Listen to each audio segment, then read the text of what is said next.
കൊട്ടിയൂർ വൈശാഖ മഹോത്സവം സമാപിച്ചു. ഇനി 11 മാസങ്ങൾ വൈശാഖ മഹോത്സവ ക്ഷേത്രം അടച്ചിടും. 11 മാസം മനുഷ്യപ്രവേശനം ഇനി അക്കരെ കൊട്ടിയൂർ ക്ഷേത്രത്തിൽ പാടില്ല.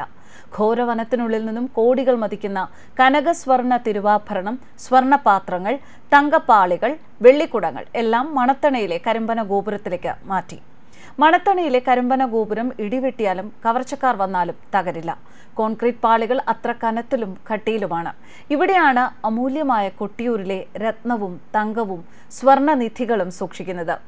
മുൻപ് ടിപ്പു സുൽത്താൻ വന്ന് കരിമ്പന ഗോപുരം കൊള്ളയടിച്ചതാണ്. അതിന്റെ അവശിഷ്ടങ്ങൾ ഇന്നും അവിടെ കൂടിക്കിടക്കുന്നു.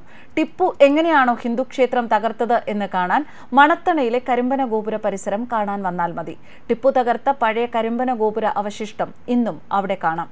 ടിപ്പു ഹിന്ദുക്കളോട് ചെയ്ത ആക്രമണത്തിന്റെ സാക്ഷിയാണ് മലബാറിലെ മണത്തണ.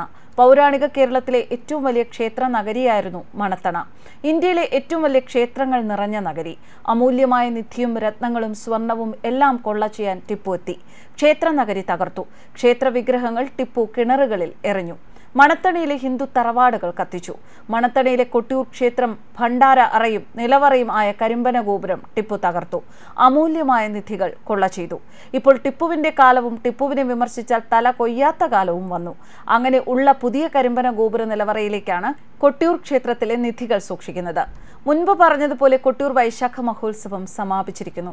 ഇനി 11 മാസങ്ങൾ വൈശാഖ മഹോത്സവ ക്ഷേത്രം അടച്ചിടും. 11 മാസം മനുഷ്യപ്രവേശനം ഇനി അക്കരെ കൊട്ടിയൂർ ക്ഷേത്രത്തിൽ പാടില്ല. വനത്തിന് നടുവിൽ ഇനി പെരുമാൾ നിദ്രയിലായിരിക്കും. വൈശാഖ മഹോത്സവം സമാപിച്ചതോടെ സഖ്യപർവ്വതത്തിലെ ക്ഷേത്രത്തിലേക്ക് ഇനി മനുഷ്യപ്രവേശനം ഇല്ല. ക്ഷേത്രത്തിലേക്കുള്ള പാലം വേർപ്പെടുത്തി. പുഴയിൽ നിന്നും ഇനി പാലത്തിലൂടെ ആർക്കും പോകാനാകില്ല. കാട്ടോലകൾ കൊണ്ട് നിർമ്മിച്ച ശ്രീകോവിൽ പിഴുതെടുത്ത് പുഴയിൽ ഒഴുക്കിവിട്ടു. ശൈവ വിഗ്രഹമായ സ്വയംഭൂവിന് ഇനി തണലില്ല. കാറ്റും മഴയും കൊണ്ട് സ്വയംഭൂ പ്രകൃതിയിൽ കിടക്കും.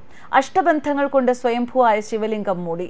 അഷ്ടബന്ധം നിർമ്മിക്കുന്നതിനാവശ്യമായ ദ്രവ്യം വനത്തിൽ നിന്നാണ് ശേഖരിച്ചത്.